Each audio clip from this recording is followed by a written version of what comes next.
Hi అండి, అందరికీ నమస్కారం. Welcome to my YouTube channel. ఈ వీడియోలో ఏపీ ప్రభుత్వ ఉద్యోగ మరియు పెన్షనర్ల పెండింగ్ బకాయిలపై కీలక ప్రకటన అండి. సో ఆ వివరాలు అయితే వీడియోలో తెలుసుకుందాం. వీడియో అయితే ఎక్కడ కానీ స్కిప్ చేయకుండా ఎండ్ వరకు అయితే చూసేయండి. అప్పుడు ఇన్ఫర్మేషన్ పూర్తిగా అర్థమవుతుంది. ఆ వీడియోలోకి వెళ్ళినట్లయితే ప్రభుత్వ ఉద్యోగుల సొమ్మునే కాజేశారని అయితే అంటున్నారండి. ఎవరంటే సూర్యనారాయణ గారు, ఏపీజీఈఏ రాష్ట్ర అధ్యక్షులు సూర్యనారాయణ గారు అయితే అంటున్నారు. సో పోరాడాలంటేనే భయం వేస్తున్న స్థితికి తీసుకొచ్చారు ఈ ప్రభుత్వంలో అంటున్నారు.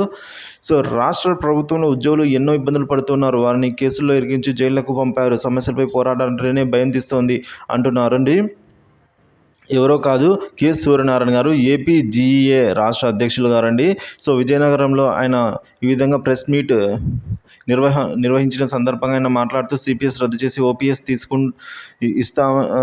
ఓపీఎస్ తీసుకురావాలన్న ఆందోళన చేసినా కూడా ప్రయోజనం లేదని ఆవేదన వ్యక్తం చేశారు ఆయన. సో ఎన్నో ఉద్యమాలు చేశాం, ఎన్ని చేసినా కూడా చివరకు ఫలితం దక్కలేదు అని అయితే అంటున్నారు. ఇక కొత్తగా జీపీఎస్ చట్టం తీసుకుని వచ్చారు. రాష్ట్రంలో ఏ చట్టం ఎప్పుడు వస్తుందో అర్థం కావడం లేదని కూడా పేర్కొన్నారు. రాష్ట్ర ప్రభుత్వం రాజ్యాంగబద్ధంగా నడుచుకోవడం లేదని, జీపీఎఫ్ సొమ్మును అక్రమంగా కాజేసిందని అయితే ఆరోపించారు.